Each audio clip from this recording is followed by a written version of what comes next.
자, 안녕하십니까. 2만원으로 주식 투자 끝내기와 연계된 평생 무료 주식 투자에서 전해드리는 테마 보고서, 다음 주 어떤 종목들이 상승을 할 수 있을지에 대한 부분 이야기해내는 시간을 좀 가져보도록 하겠습니다. 일단 주말 동안에 상당히 좀 많은 이벤트들이 있었죠. G20 정상회담도 있었고, 미국과 중국의 무역 갈등 관련된 부분에 있어서의 협의도 좀 진행이 되면서 다음 주에 시장 흐름이 뭐 나름 좀 좋아질 수 있다라고 좀 볼 수 있지만, 일단 어떻게 대응을 해야 되는지, 그리고 어떤 종목을 봐야 되는지를 한번 이야기해 드리는 시간을 가져보도록 하겠습니다. 자, 그럼 본격적으로 이야기를 해보죠.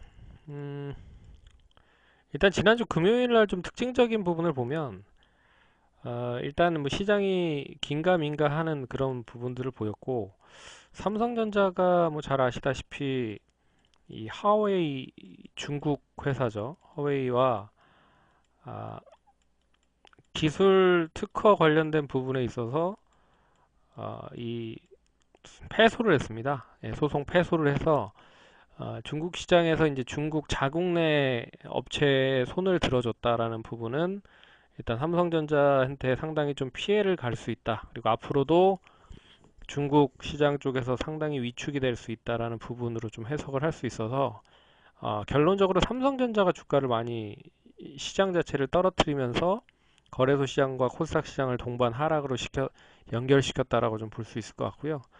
뭐 삼성전자가 자사주 소각 관련된 부분 4조 9천억 정도를 하고, 이 이제 앞으로 남아 있는 자사주 소각이 22조 정도 자사주 소각을 한다라고 합니다. 하지만 뭐 이런 부분들 시가총액 상위 종목이기 때문에 일단 뭐 단기적인 악재가 좀 나왔다라고 하는 부분에 있어서 영향을 좀 받는 모습인 것 같아요. 근데 우리나라 시장에서 이런 이슈들 말고도 해외 쪽 이번 주 이제 주말에 어떤 이야기가 나오는지에 따라서 상당히 앞으로의 시장 자체가 존폐가 좀 결정이 될 수 있는 그런 흐름이 나타났다라는 거에 있어서 상당히 귀추가 주목됐었습니다. 일단 그래서 일단 금요일 날 금리 인상도 있었고요. 근데 금리 인상 관련된 부분은 일단 지난번에 금리 인상을 단행했었어야 되는데 지금은 좀 느린 부분이 없지 않아 있고, 그리고 경기가 그때보다 좀 더 그 좋지 않은 상황으로 우리나라 시장에서 경기가 안 좋은 상황에서 금리를 인상했기 때문에 어떻게 보면 좀 역효과가 날 수도 있는 부분입니다.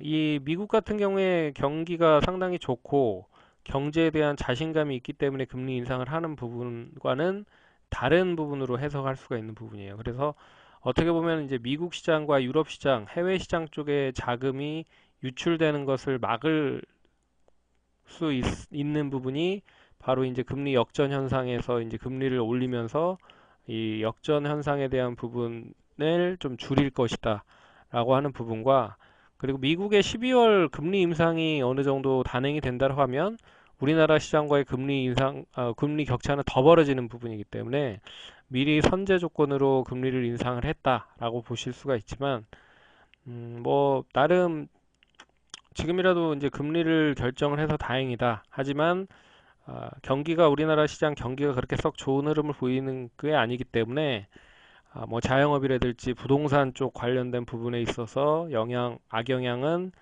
이어질 수 있을 것이다라고 볼 수 있습니다. 근데 주식장으로서는 그렇게 나쁜 흐름은 아니다라고 보고 있고요. 이 파월 의장도 관련돼서 이제 비둘기적인 온화한 금리 인상에 대한 얘기를 했습니다. 예, 속도 조절에 관련된 이야기를 드디어 했고요. 이 부분은 제가 뭐 계속적으로 지지난주부터 시작을 해서 그런 이야기가 나올 것이다라고 했는데, 어찌됐든 뭐 이 시나리오대로 되는 모습인 것 같습니다. 일단 가장 중요했었던 부분이 바로 이제 과연 미국과 중국에 대해서 어떻게 협약을 이루어질 것인가가 상당히 주목이 됐었는데요. 일단 미국은 추가적인 관세 인상은 하지 않을 거다. 대신에 이제 90일간 동안의 합의를 통해서 미국과 중국의 이 무역 협상에 대한 부분을 시간을 좀 벌어놨다라고 생각을 하시면 될 것 같습니다. 그래서 일단은 뭐 잘 아시다시피 90일 동안의 시간을 벌어놨다. 그렇기 때문에 추가적인 인상은 없다. 하지만 90일 동안 어떤 이야기가 나오는지에 따라서 또 세계 시장 및 글로벌 시장 쪽에 대한 영향이 좀 이어질 수 있을 것 같습니다. 근데 트럼프 대통령 자체도 지금 뭐 GM에서 한 15,000명 정도 감축을 한다라는 부분과 더불어서 자국 내 경제가 역시 글로벌적인 부분으로 봤을 때 중국의 영향을 안 받을래 안 받을 수가 없거든요. 그렇기 때문에 90일 내에 어떻게 보면 단도리를 칠 가능성이 높다라고 볼 수가 있습니다.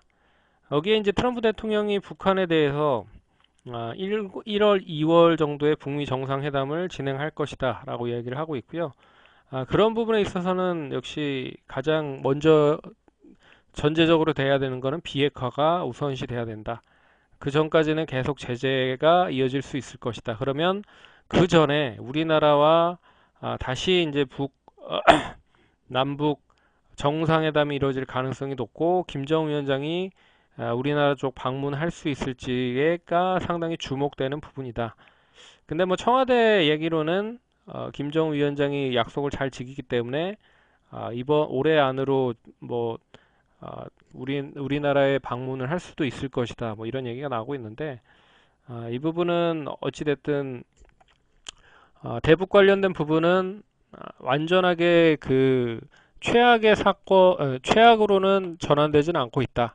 계속 트럼프 대통령이 염두를 해놓고 있다라고 보시면 될 것 같습니다. 그래서 시장이 좀 지지부진하면 결국에는 이 대북 관련주들로 관심이 가질 수밖에 없습니다. 그리고 결론적으로 이제 그 90일이라는 유예 기간이 있었기 때문에 이게 합의가 된 게 아니잖아요. 결국에 합의가 되지 않았다라고 하는 부분은 시장이 다시 어떻게 될지 모른다라는 뜻으로도 해석을 할 수가 있습니다. 그래서 역시 시장이 상승을 하는 것보다는 대세 상승을 하는 것보다는 역시 어느 정도 이제 하반 경직은 만들어 놓고 저점은 만들어 놓은 상태에서 이 고점을 추가적으로 이 상승 추세로 만들 수 있는지가 관건인데 이 상승 추세로 만드는 건 한계가 있을 가능성이 크다. 그러면 뭐 뻔하죠. 뭐 박스권으로 움직일 가능성이 높다라는 부분입니다.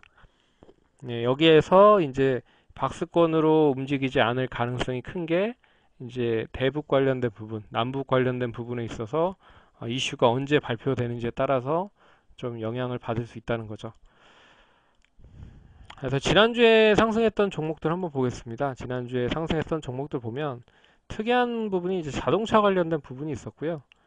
자동차 이제 미국에서 무역 리콜 사태가 이뤄질 수 있을 것이다라고 얘기가 했는데 리콜에 대한 부분은 상당히 좀 먼저 선제적으로 주가가 많이 하락을 한 거 아니냐라고 얘기가 나와서 저점에서 더불어서 또 현대차도 자사주 매입을 한다라는 이야기가 나왔고요. 그렇기 때문에 좀 상승을 한 부분인 것 같고 거기에 이제 5G 통신 관련된 부분과 그리고 건설 쪽, 뭐 그리고 항공주 쪽, 뭐 이런 쪽이 좀 상승을 했다라고 보시면 될 것 같습니다. 그래서 뭐 이런 쪽의 종목들이 움직였다라고 보시면 좋을 것 같고요. 그럼 이번 주는 이제 과연 어떤 종목들이 올라갈 것인가를 보면 일단 여기에 써놓지는 않았지만 이제 남북 경협주들도 움직일 수 있을 것 같습니다. 하지만 일단 잘 아시다시피 시장이 상승으로 완전 전환이 되면 이 남북 경협뿐만 아니라 다른 업종들 다 올라갈 거예요. 그러니까 거기에는 그렇게 크게 신경을 쓰지 마시고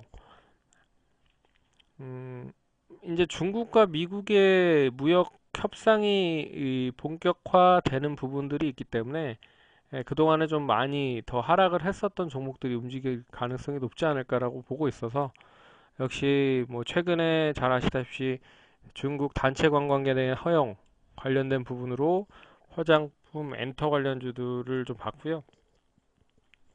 그리고 바이오제약과 2차 전지는 잘 아시다시피 이 올해 초부터 한 중순까지 시장을 끌어놨었던 업종이기 때문에 시장 반등하면 다시 올라갈 수 있을 종목이다라고 보시면 좋을 것 같습니다. 여기 이제 자동차 관련된 종목인데 이 뭐 자동차 관련주들은 최근에 추이를 좀 상승적으로 전환시킬 수 있는 그런 흐름들을 보이고 있는 게 아닌가라고 해서 뭐 이렇게 5가지 업종을 좀 봤고요. 가장 좋은 시나리오는 전반적으로 다 올라가는 게 좋은 시나리오입니다. 근데 이게 90일 동안의 유예 기간이 있기 때문에 결국에는 그 안에 어떠한 또 시나리오들이 펼쳐질지 모른다라는 부분으로 봤을 때는 음, 뭐 90일 동안에 뭐 잔잔하게 좀 가면 상관이 없지만 뭐 이렇게 뭐 완전히 또 헐뜯고 뭐 악영향이 나오면 변동성이 상당히 심할 거란 말이죠. 예, 그런 의미에서 뭐 남북 경협주도 뭐 껴서 봐야 되지 않을까 그렇게 보고 있고요. 그래서 이런 종목들이 움직일 수 있을 것이다 라고 보시면 좋을 것 같습니다. 여기에 이제 뭐 유가 관련된 부분과 5G 관련된 부분들도 5G는 시범 서비스를 12월 1일부터 하고요. 내년 3월부터는 본격적인 상용화에 들어가기 때문에 기대감이 좀 이어질 수 있다.